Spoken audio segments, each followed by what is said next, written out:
ഓ കുളം മാതിരിയാണ് കിടക്കണത് വെള്ളം. ഇതിൻ്റെ സെൻറ്റർ കട്ട കണ്ടില്ല, അപ്പോൾ അതിലാണ് കിടക്കുന്നത്. അപ്പോൾ അവിടെ അങ്ങനെ അത് കാണുന്നത് അത് കൊടുത്തിട്ടുണ്ടെന്ന് വെച്ചാൽ ആ സൈഡ് ഓപ്പൺ ടെറസ് ആയിട്ട് വരുന്നതാണ്. അപ്പോൾ അവിടെ നമ്മൾ ഒളിമ്പിക് സെറ്റ് കെട്ടും. ആ കെട്ടുന്ന സമയത്ത് ആ കെട്ടിൻ്റെ മുകളിൽ ഇതിങ്ങനെ ഇട്ട് കഴിഞ്ഞാൽ അതിൻ്റെ അടി കൂടി ലീക്കിങ് ഒഴിവാക്കും. മറ്റത് അതിൻ്റെ അടിയിൽ ഇങ്ങനെ ലീക്ക് വരും.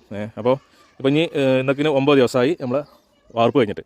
അപ്പോൾ ഇനി നാളെ എന്ത് ചെയ്യും, ഇതിൻ്റെ കെട്ടൊക്കെ ഒഴിവാക്കി ഇതിൻ്റെ വെള്ളമൊക്കെ ഒഴിവാക്കിയിടും. പിന്നെ 2-3 ദിവസം അങ്ങനെ കടന്നതിന് ശേഷം 14ാമത്തെ ദിവസം മുട്ട് തട്ടും.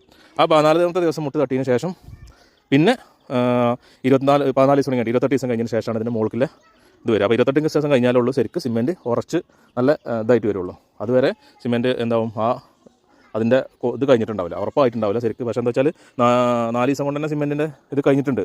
ഇനി സിമെൻറ്റിൻ്റെ ക്രാക്ക് വീണാൽ അത് പൊട്ടായിട്ട് അതായത് കൂട്ടി വരില്ല എന്നുള്ളതാണ് ഇതുള്ളത്. പിന്നെ ബാക്കിയുള്ളതിന് കുറേ ഇതിനുള്ള കമൻറ്റുകൾ, മറുപടി കമൻറ്റൊക്കെ ഉണ്ട്. പല അഭിപ്രായങ്ങളും ഷീറ്റുകളും കാര്യങ്ങളെക്കുറിച്ചൊക്കെ ഒരുപാട് വന്നിട്ടുണ്ടായിരുന്നു.